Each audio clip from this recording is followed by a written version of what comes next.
हम मॉडर्न बाज़ार में आए हैं जनाब, और हमारे साथ पब्लिक है और पूछते हैं, उनकी राय लेते हैं क्या कहना चाहते हैं। जी अस्सलाम वालेकुम जी, जनाब के नाम सर ਤੁਹਾਡਾ? हाफिज़ तनवीर साहब क्या कहना चाहते हो? अस्सलाम वालेकुम सर, मैं एक मैसेज डिलीवर करना चाहता हूँ कि जो मेरा जो ताल्लुक़ है, जो शोबा है मेरा, वो कुरान पाक का है। मैं टीचर हूँ ऑनलाइन, तो मैं आवाम को और पब्लिक को एक मैसेज डिलीवर करना चाहता हूँ कि देखिए, अल्लाह के नबी ने फरमाया कि मैं आप में दो चीज़ें छोड़ कर जा रहा हूँ, एक अल्लाह की किताब और दूसरी मेरी सुन्नत। तो बदकिस्मती हमारी ये है कि हम दोनों चीज़ों से दूर हो गए हैं। अल्लाह की किताब को हमने अदब के चक्कर में इतना ऊंचा रख दिया है कि हमारा हाथ जो है उधर पहुंचना मुश्किल है।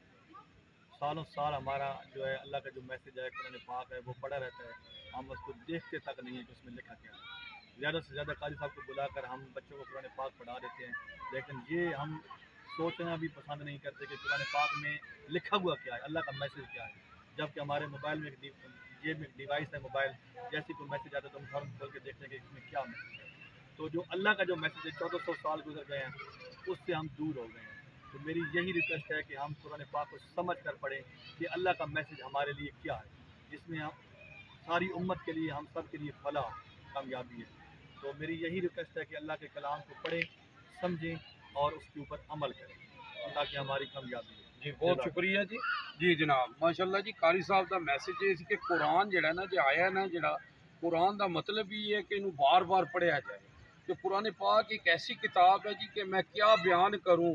रसूलुल्लाह सल्लम की शान में अल्लाह ने सब कुछ नाजिल कर दिया कुरान में। और जनाब मेरा आज का ये मैसेज है, किसी को कुरान पाक तर्जमे वाला चाहिए वो मुझे कॉल करे, उसको मैं फ्री है जी वो हदिया गिफ्ट उसको करूँगा कुरान पाक, वो जहाँ पे भी है उस तक वो पहुँचाऊँगा। यूजी न्यूज़ जावा जी जेल।